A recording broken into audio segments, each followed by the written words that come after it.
So I'm going to share a video with you in this video, and this is a video of Christopher Hitchens, and he is debating his own brother. Now, many of us may not be aware that he had a brother, but what's very interesting is the dynamic between the two, and it's really startled me that here on one end you have one brother which is who was very aggressive towards religion, and he made it his life mission to speak out against religion and attack religion and do all of these types of things, whereas on the other hand his brother, who was also an atheist at a point in his life, became someone who believed in God.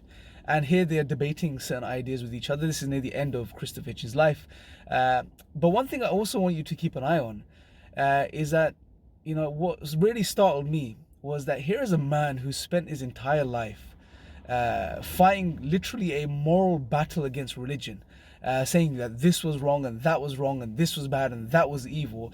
Yet when he's asked about morality and how he is to ground morality on atheism, he hasn't got any answers.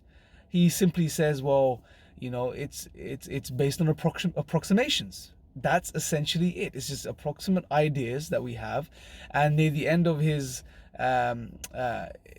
response to this question, he says, well, it's probably linked to evolution, and that it's about the common good of humanity. Now, again, very interesting, and I've made this point before, that as soon as an atheist says, well, morality is to do with whatever is best for the common good of humanity, whatever helps us thrive as a society, that in itself is a moral idea, a moral outlook. So it becomes circular, because now you're referring to a moral standpoint to give us an outlook on morality, and it doesn't really make sense. And his brother, at the end of the video, in a very simple way, and I think he's quite an interesting way, dismantles what Hitchens says by reminding him that if morals were to have evolved, then they are subject to change. There is nothing objective about morality.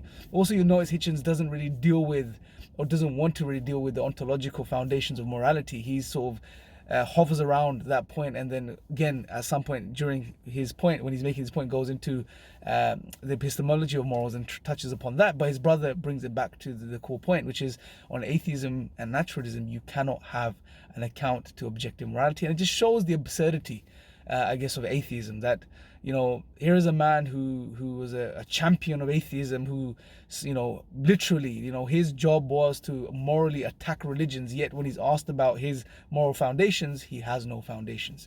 The absurdity of atheism, just highlighted from a different perspective. So I'll leave you guys with that. Make sure to subscribe, click the notification bell.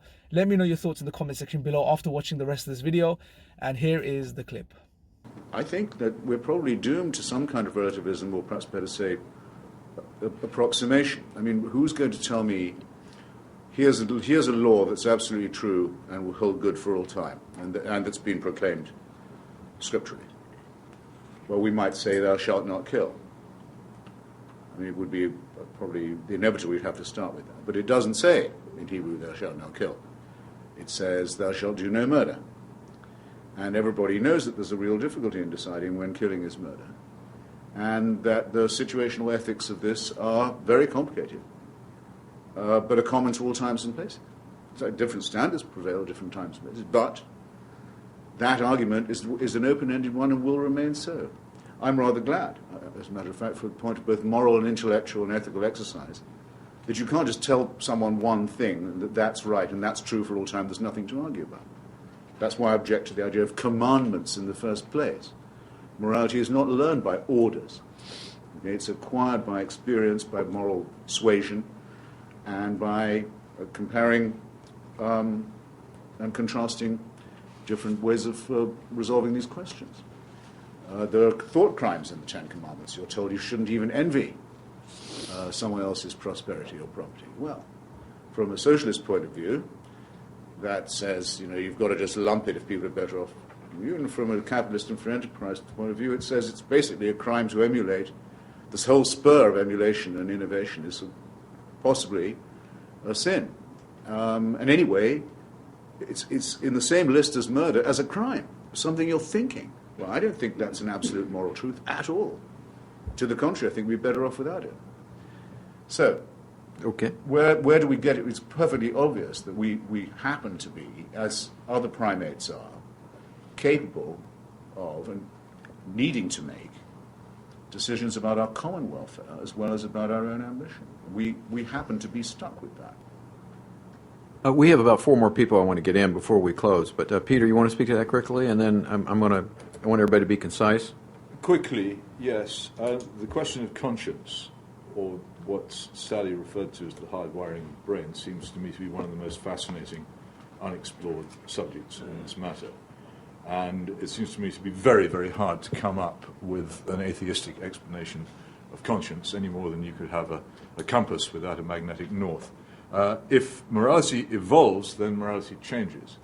Then the things of which we most strongly disapprove now could be things which are permitted later, in which case it's not really morality as far as I'm concerned. And who's evolving it?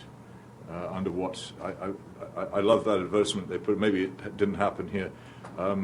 Microsoft Office has evolved, by which they meant we've gone back and tried to make it a bit better than it was, and a bit more like what Apple does. That doesn't seem to me to be evolution, as generally understood. But the word does seem to have a remarkable number of meanings. But if it evolves, then it alters. And if it alters, it's not morality, and therefore we can't rely upon it. And if the magnetic north kept shifting, then it would be very difficult to steer your boat or your plane across the Atlantic.